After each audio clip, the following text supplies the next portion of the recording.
అలాగే ముఖ్యంగా ఎన్డీఏ ప్రభుత్వం వాళ్ళకి నా కృతజ్ఞతలు తెలియజేసుకుంటాను, అభినందనలు తెలియజేసుకుంటాను. ముఖ్యంగా 12,000 కోట్ల రూపాయలు ఏదైతే స్టీల్ ప్లాంట్కి ప్యాకేజ్ అనౌన్స్ చేశారో, అలాగే రాజధాని అభివృద్ధి కోసం, అలాగే ఈ యొక్క రైల్వే జోన్ విషయంలో అయితేనేమి, అలాగే ఇక పోలవరం విషయంలో అయితేనేమి వాళ్ళు అందిస్తున్న సహాయ సహకారాలకి నా కృతజ్ఞతలు.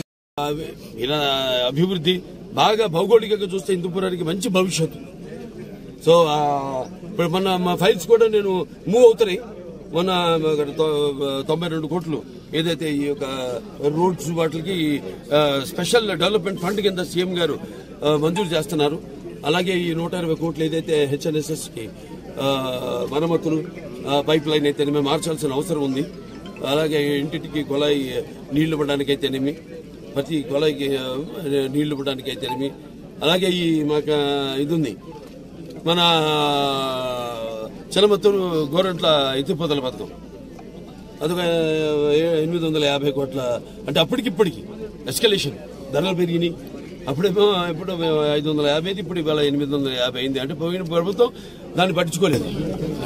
ఇక ముందు దాన్ని బాగా అభివృద్ధి చేస్తామని వాళ్ళకి గిట్టుబాటు ధరలు రైతులకు వచ్చేలా. ఎందుకంటే ఈ మధ్య చూస్తే కొంచెం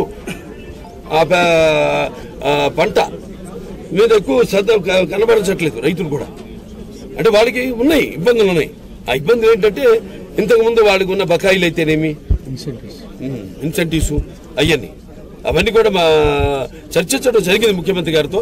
త్వరగతిని సెరికల్చర్ను కూడా డెవలప్ చేసి తప్పకుండా మొత్తం సర్వతోముఖ అభివృద్ధి, హిందూపురం సర్వతోముఖ అభివృద్ధికి నా వంతు కృషి చేస్తానని తెలియజేసుకుంటూ సెలవు తీసుకుంటాను. ఇక్కడ ఇప్పుడు ప్రభుత్వం ఎన్నో పథకాలను తీసుకొస్తుంది, రూపొందిస్తుంది, ముందుకు తీసుకొస్తుంది. కానీ దాన్ని ప్రజల్లోకి తీసుకెళ్లేది, ఇంప్లిమెంట్ చేసేది అధికారులు, బ్యూరోక్రాట్స్. అంటే ఇక్కడ నేను అనేది ఏంటంటే ప్రభుత్వానికి బ్యూరోక్రాట్స్కి ఎటువంటి తేడా లేదు.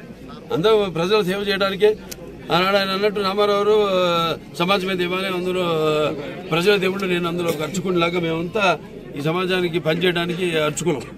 సో నేను అప్పుడు అధికారంలో ఉన్నప్పుడు, ఫస్ట్ విభజన అయినప్పుడు రాష్ట్రం, తర్వాత అధికారం లేనప్పుడు కూడా వారెంతో సహాయ సహకారాలు అందించారు నాకు.